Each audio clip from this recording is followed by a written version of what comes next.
Hello and welcome to Gardening at 58 North. So in this video I'd like to talk about how to regain a leader in a tree.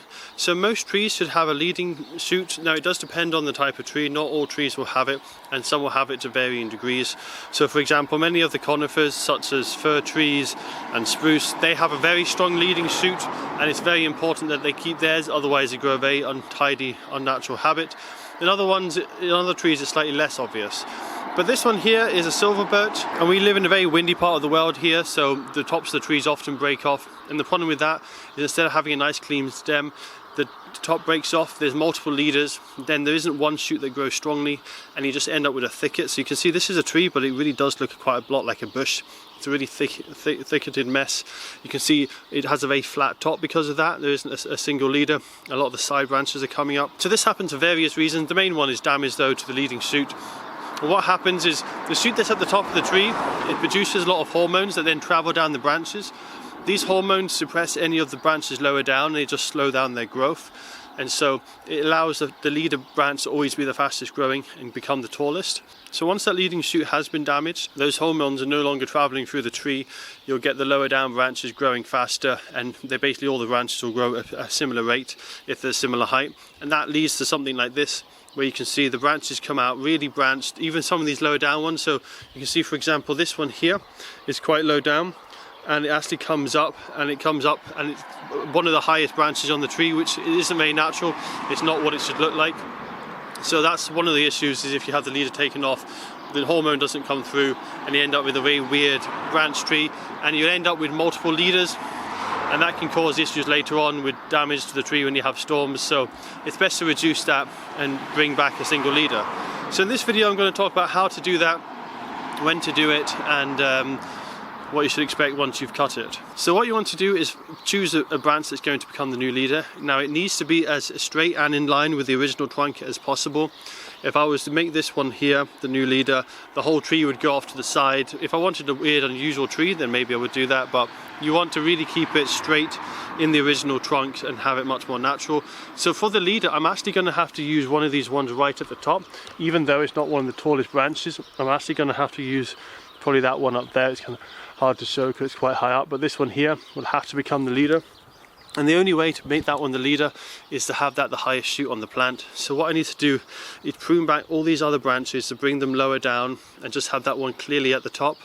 What I will also do is I will thin some of these branches. Because it's encouraged so many side branches to grow, it's become very thicketed. So I'm going to thin it down. You can see it particularly here. So the lower sections, it's quite natural with just a branch every now and again coming out. And then you get to this section here where there's just a whole mass of branches growing. That section really needs to have some of those thinned out to make it look a bit more natural, like this section down here. So I'd like to use this tree as an example of one that I've amended in the past and have brought it back to a single leading shoot. And also talk about the time of year to do this, and also when to do it. So the sooner you do it, as soon as you find out that it's not got a single leader and it's got multiple shoots, the better, because if you leave it for too long, like that other tree there, when you do prune it, you need to take a lot of material off, and it can lead it to look a little bit unusual. This one though, I did actually remedy it last year when I first noticed it, and as you can see, it's almost impossible to see now where that main leader was lost, so it's come on really nice. And the other time of year to do this is normally winter, when the tree's dormant. Trees respond to pruning better if you do it in winter whilst you're in the dormant phase, and also it'll be a lot easier to see what you're doing because there's no leaves in the way of the shoots and the branches, so it's easier to get a general idea of the branch structure and what ones should be left and which ones should be taken away. So this one, for example, it's kind of hard to see, so but I'll zoom in, but it was right up here, this central point. You can actually see where I cut it off there. So you can just about see there was a cut mark. There was about 3 or 4 main leaders that are coming off from there. So I selected the one, not necessarily the strongest or the biggest, but the one that was the straightest and one of the strongest. Now ideally you'd have the strongest and the largest and also the most in line, but sometimes the one that's the biggest and strongest isn't always the most in line with the trunk. So with this one it was slightly off at an angle. So if I zoom out, you will actually notice there's a bit of a kink in this main stem structure. So it comes up here and then it kinks very slightly at the top, but I've managed to mostly avoid that with getting it quite early on before it grew too much out of sync with the rest of the trunk.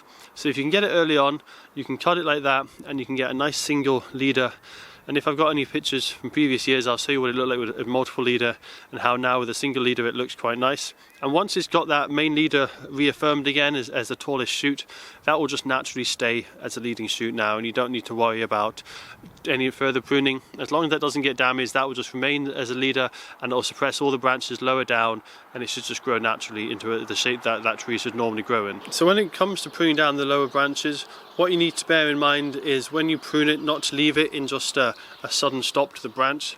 So this one, for example, I need to bring this one down lower.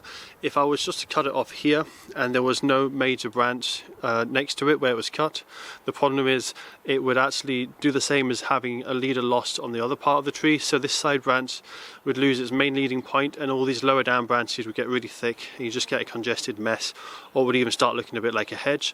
So I need to cut this off a little bit lower down here and have it ending with a nice thin shoot as a leader at the top. That will stop that from occurring, and it just should become a much more natural shape because of that. So whenever you're doing any pruning on trees, and I've made a video about this and I put a link in now where I go into a lot more detail, but basically when you cut it off, don't leave it as a big thick stem going to nothing. It needs to have a nice thin stem coming off. And I'll just cut this now as an example so you can see what I mean. So using the secateurs, I'll just give this a prune. Now ideally you don't want the leader going back into the tree because that'll just add to congestion, so I want the leader to come out. So I'll go below this one but above this one here. I'll just cut that off with a nice clean cut. And you can see there, that's left it with a new shoot which will become the leader, that will grow out and produce a nice shape to the tree. And coming back now, you can see the difference with that one cut.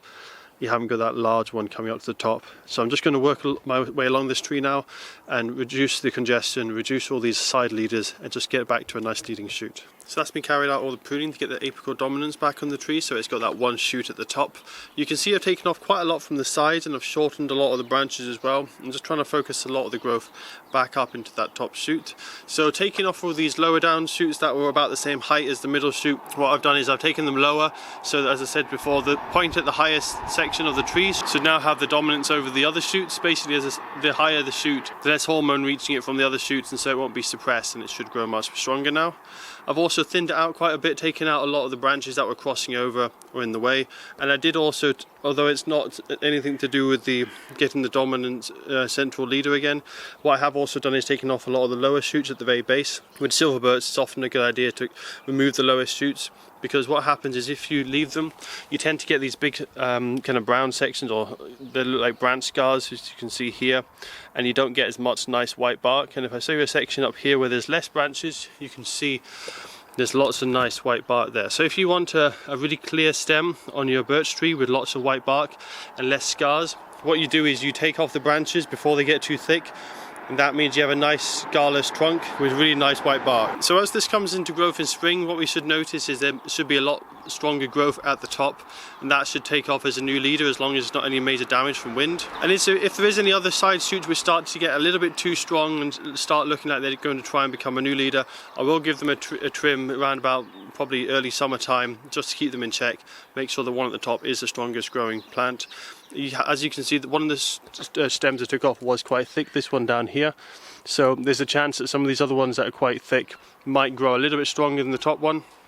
If that does happen, I'll just give them a trim, and within a year or so this will easily become the strong leading dominant shoot. And once it's established as the top shoot, it will send its hormones down to the rest of the branches, keep the rest of the branches suppressed, and as it grows it will put all those hormones down, suppress the lower down branches, and it will just become a leader on its own naturally. And it should grow as a main single leader tree for the rest of its life, as long as there isn't any major damage that breaks off the top leading shoot. So that's all for this video, and I'll leave you with a few before and after photos to show you the difference in the structure of the tree.